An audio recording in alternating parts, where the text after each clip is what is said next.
Pecah di Mapolda DIY setelah ratusan mahasiswa menyerbu dan melempar dan merusak pagar sisi timur Mapolda pada Selasa malam.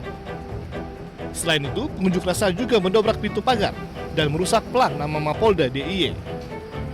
Dalam aksinya, mahasiswa mengecam sejumlah aksi kekerasan yang dilakukan polisi di beberapa daerah, salah satunya di Tual, Maluku. Dalam keterangan melalui media sosial, Polda DIY menyatakan massa merusak pagar dan melempari area Mapolda. Kericuhan juga menyebabkan kemacetan di sekitar lokasi. Polisi menyatakan pihaknya tidak menggunakan gas air mata saat membubarkan massa. Dalam kericuhan ini, 3 mahasiswa sempat diamankan.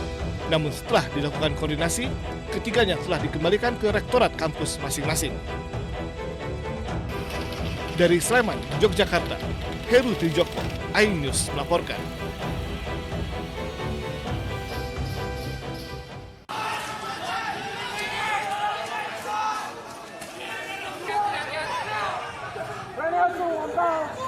Demo mahasiswa di depan Mapolda Daerah Istimewa Yogyakarta berakhir ricuh.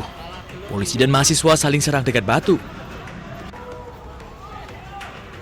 Kericuhan terjadi saat ratusan polisi membubarkan aksi massa.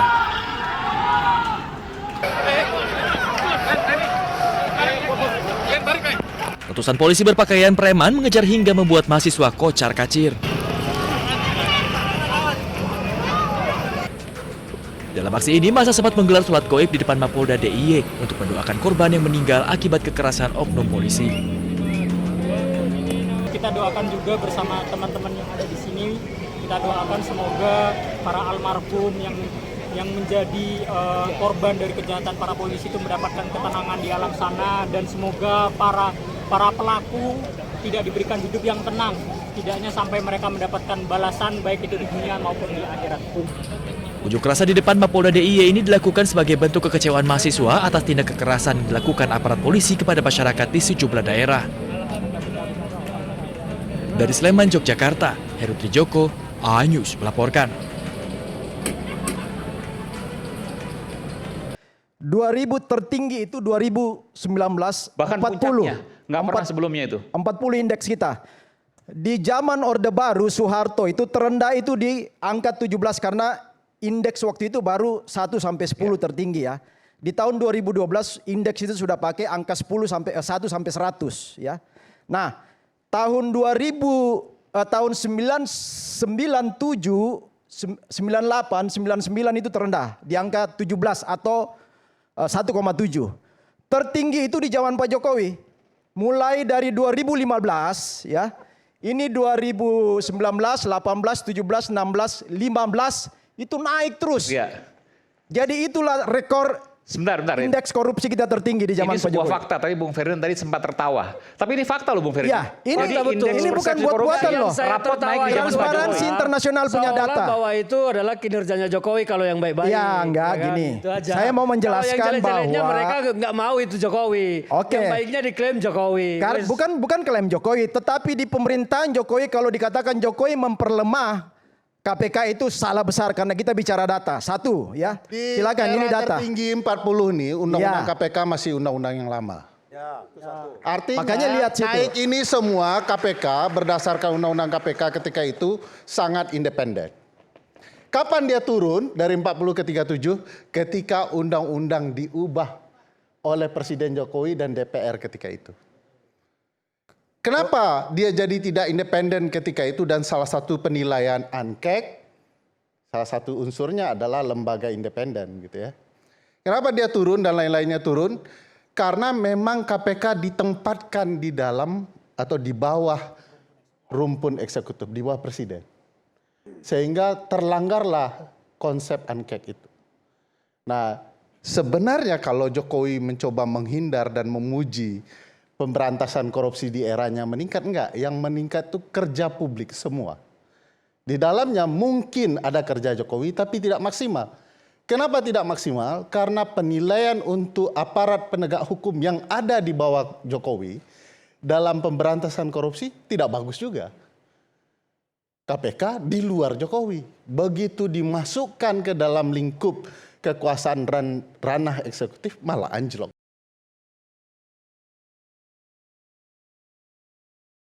Wacana mengembalikan Undang-Undang KPK seperti sebelum direvisi pada tahun 2019 pertama kali dilempar Ketua KPK periode 2011-2015 Abraham Samad. Usulan itu langsung disampaikan Samad saat bertemu Presiden Prabowo bersama 4 tokoh kritis lainnya. Ketika dia bertanya tentang KPK, saya bilang sebenarnya ada masalah dengan KPK. Apa masalahnya? Saya bilang karena pertama ketika di zaman Pak Jokowi Undang-Undang KPK itu direvisi tahun 2019. Saya bilang itu menyalahi dari UNCIC. Di dalam UNCIC itu disyaratkan bahwa lembaga-lembaga anti korupsi yang ada di dunia, sifat kelembagaannya, eksistensi kelembagaannya, dia harus independen. Kalau kita ingin konsisten memperbaiki KPK, kembalikan undang-undangnya seperti awal. Selain meminta Prabowo mengembalikan Undang-Undang KPK lama, Samad juga mengusulkan agar seleksi komisioner KPK lebih diperketat, termasuk mengembalikan 57 mantan pegawai KPK. Sejak wacana itu dilemparkan Samad, sejumlah tokoh langsung mengamininya, salah satunya Presiden ke-7 Joko Widodo. Jokowi bahkan menyebut jika revisi Undang-Undang KPK bukan hanya pemikirannya, melainkan inisiatif DPR. Ya, saya setuju. Bagus. Karena itu dulu inisiatif DPR loh, jangan keliru ya, inisiatif DPR. Tanggapannya bahwa itu direvisi waktu pemerintahnya Pak Jokowi itu seperti apa? Ya memang saat itu atas inisiatif DPR direvisi, tapi saya nggak tanda tangan. Pak, termasuk itu kan nanti juga diusulkannya soal pemilihan ketua KPK yang baru, termasuk yang diusulkan presiden. Ya sesuai ketentuan aturan yang ada aja lah. Undang-Undang KPK direvisi tahun 2019 atau di era pemerintahan Jokowi Ma'ruf Amin, publik menilai akibat direvisi KPK semakin kehilangan taringnya dalam memberantas korupsi di Indonesia. Tim Liputan iNews melaporkan.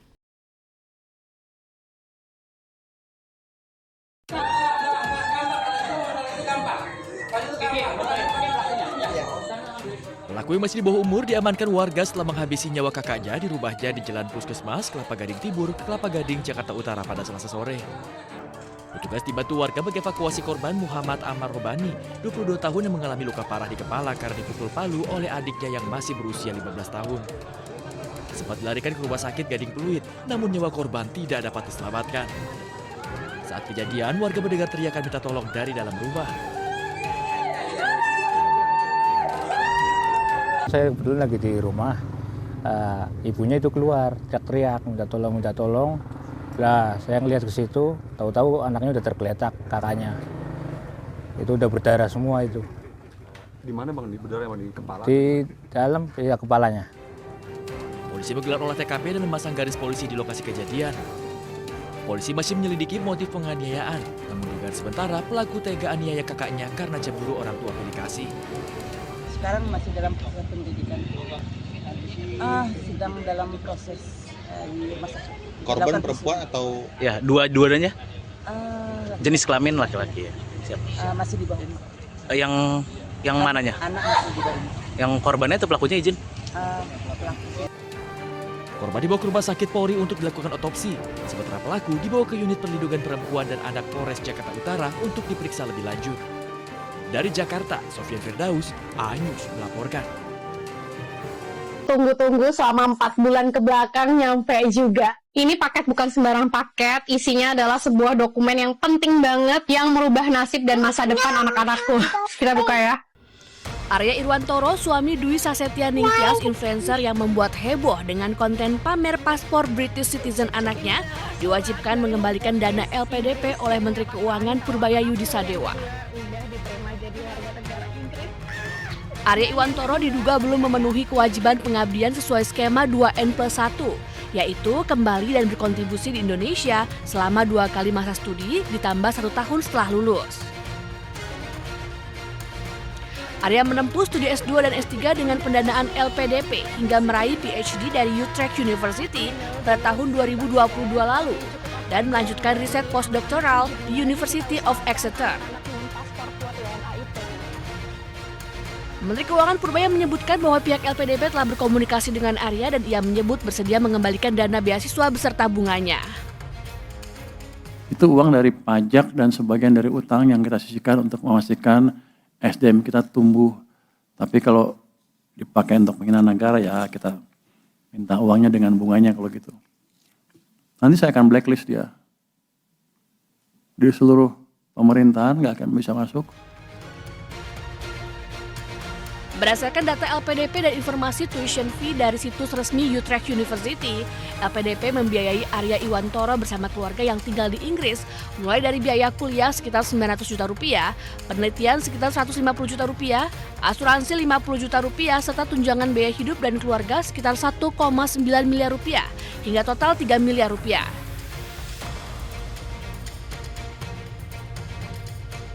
Sementara untuk biaya S3, biaya kuliah Rp0 karena dibiayai universitas. Penelitian sekitar 300 juta rupiah, asuransi 4 tahun sekitar 100 juta rupiah, tunjangan dan biaya hidup sekitar 4,3 miliar rupiah, sehingga total 4,7 miliar rupiah. Jadi total keseluruhan 7,7 miliar rupiah. I know the world seems unfair, tapi cukup aku aja yang WNI, anak-anakku jangan. Kita usahakan anak-anak dengan paspor kuat WNA itu. Let's go. Usai viral di media sosial, Sasetia Ningtyas pun mengunggah tulisan permohonan maaf. Ia menyebut video tersebut dibuat sebagai bentuk rasa kecewa dan frustasi sebagai WNI terhadap kondisi Indonesia. Tim Liputan, iNews melaporkan.